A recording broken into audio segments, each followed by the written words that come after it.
Hello everyone, thanks for joining us here on Horizon.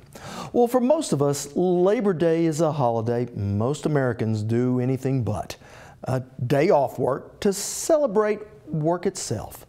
And while over the years, Labor Day has come to signify the traditional end of summer, Labor Day's roots, well, they go much deeper. First celebrated in New York in 1882, Labor Day's origins were no picnic in the park.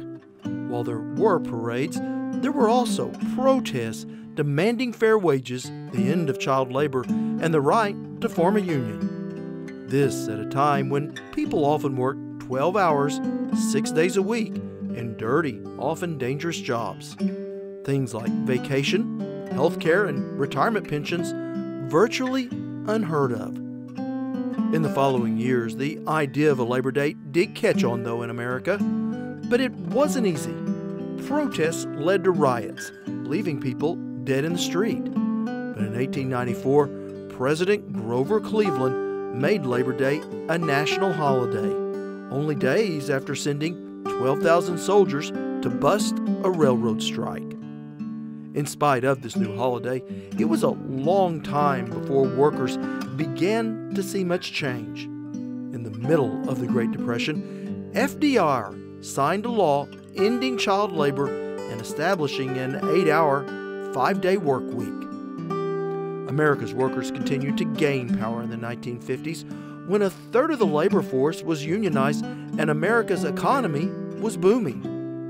But beginning in the 1960s, factories began to close and many of the lowest skilled jobs outsourced to other countries, a trend that the CEO of Snap-on Tools believes can only be reversed with a change in America's attitude towards labor. And the problem is, America has lost the respect for the dignity of work.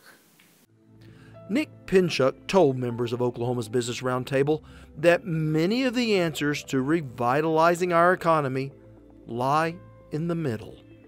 America is a great country, and it's a great country because of the middle class and the achievement of the American dream. It has succeeded not only because of the brilliance of the few, but the efforts of the many.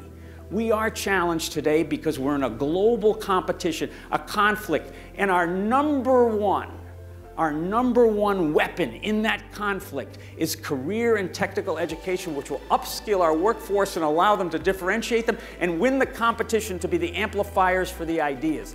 Grow the middle class again. And to do that,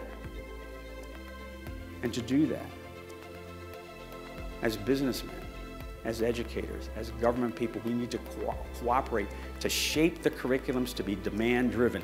Call in the airstrikes so what kids are studying is exactly what's going to lead to a job. We need to change. We need to change the optical outlook on these jobs. We need to restore the respect for the dignity of work. We need to bring the American dream back to what made this great, that is prosperity and stability for a family in a great job, not necessarily a rock star job. And we need to change these consolation prizes to an American calling, a national calling.